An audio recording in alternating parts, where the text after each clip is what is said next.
Gospel for today. Daily Mass readings and reflection. Third Sunday of Easter. April 23, 2023. First reading. Acts chapter 2. Verses 14, 22 to 33. Then Peter stood up with the 11, raised his voice, and proclaimed, "You who are Jews, indeed all of you staying in Jerusalem, let this be known to you, and listen to my words. You who are Israelites, hear these words. Jesus the Nazarene was a man commended to you by God with mighty deeds, wonders, and signs, which God worked through him in your midst, as you yourselves know. This man, delivered up by the set plan and foreknowledge of God, you killed, using lawless men to crucify him, but God raised him up, releasing him from the throes of death, because it was impossible for him to be held by it. For David says of him, 'Saw the Lord ever before me, with him at my right hand, I shall not be disturbed. Therefore my heart has been glad and my tongue has exulted, my flesh too will dwell in hope, because you will not abandon my soul to the netherworld, nor will you suffer your Holy One to see corruption. You have made known to me the paths of life, you will fill me with joy in your presence.' My brothers, one can confidently say to you about the patriarch David that he died and was buried, and his tomb is in our midst to this day. But since he was a prophet and knew that God had sworn an oath to him that he would set one of his descendants upon his throne, he foresaw and spoke of the resurrection of the Christ, that neither was he abandoned to the netherworld nor did his flesh see corruption. God raised this Jesus, of this we are all witnesses. Exalted at the right hand of God, he received the promise of the Holy Spirit from the Father and poured it forth, as you both see and hear." Responsorial Psalm. Lord, you will show us the path of life. Second reading. 1 Peter chapter 1.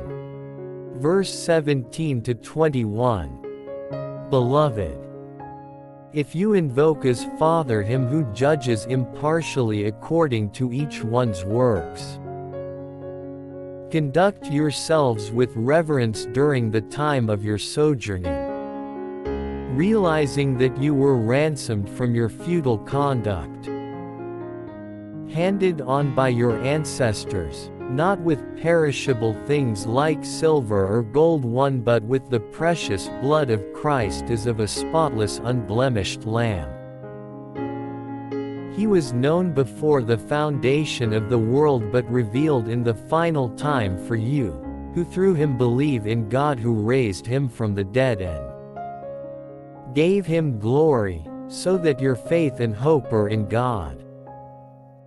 Gospel. Jesus' appearance on the road to Emmaus. Luke chapter 24. Verse 13 to 35. That very day, the first day of the week, two of Jesus' disciples were going to a village 7 miles from Jerusalem called Emmaus, land. They were conversing about all the things that had occurred. And it happened that while they were conversing and debating, Jesus himself drew near and walked with them, but their eyes were prevented from recognizing him. He asked them, "What are you discussing as you walk along?" They stopped, looking downcast. One of them, named Cleopas, said to him in reply, Are you the only visitor to Jerusalem who does not know of the things that have taken place there in these days?" And he replied to them, "What sort of things?"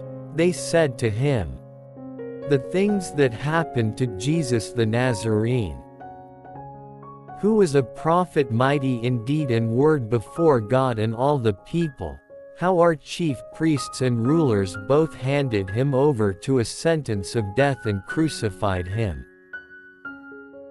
But we were hoping that he would be the one to redeem Israel, and besides all this, it is now the third day since this took place.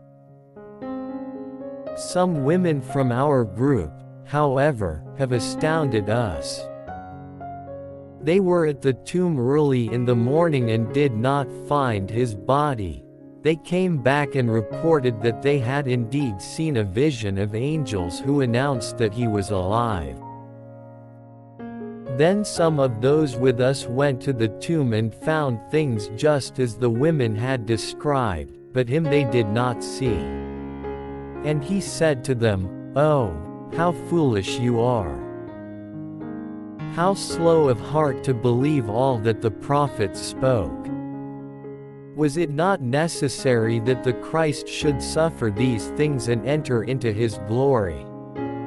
Then beginning with Moses and all the prophets, he interpreted to them what referred to him in all the scriptures. As they approached the village to which they were going, he gave the impression that he was going on farther.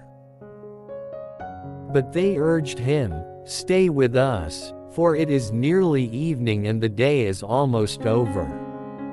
So he went in to stay with them.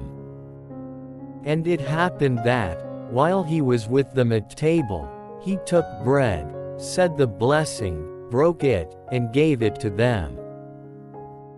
With that their eyes were opened and they recognized him, but he vanished from their sight. Then they said to each other, 'Were not our hearts burning within us while he spoke to us on the way and opened the scriptures to us?' So they set out at once and returned to Jerusalem, where they found gathered together the 11. And those with them who were saying, 'The Lord has truly been raised, and has appeared to Simon.' Then the two recounted what had taken place on the way and how he was made known to them in the breaking of the bread. Reflection. When we walk together, though loneliness can at times lead to desperation, it can also be the start of a journey to faith. To be lonely once in a while is a reminder that within us is a void that can be filled only by Jesus, who walks with us, even if often unrecognized. This is the symbolism of the journey to Emmaus. The two disciples who walk the road to Emmaus are lonely. In this state of anxiety, they do not at first recognize Jesus, who joins them in their journey and explains to them that the Messiah should suffer and die. Slowly their eyes are opened. Loneliness gives to fire burning inside, and hope finally blooms when they recognize Jesus in the breaking of the bread, the term Carly Christians used for the Eucharist. And having experienced Jesus' presence, the two disciples immediately become missionaries, returning to Jerusalem to bring this good news that they know will rekindle the faith and hope of the scattered disciples.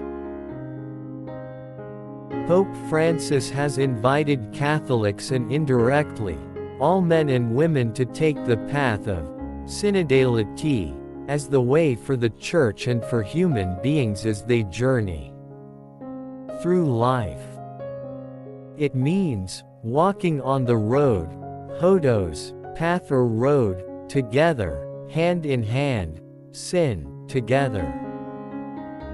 It involves communion, participation, and mission. It means listening, dialoguing, sharing what binds us together as human beings. Christianity does not guarantee a secure life. A Christian may sometimes feel so alone and God so distant because of unfulfilled expectations and hopes. The experience of Jesus' presence brings joy. At the same time, however, it challenges one to mission. One of the most fascinating stories in Luke. The Emmaus narrative thus becomes a symbol of the continuing encounter of the Christian community with her Lord, encounter which may flourish only after a period of uncertainty, discouragement, and darkness of the soul.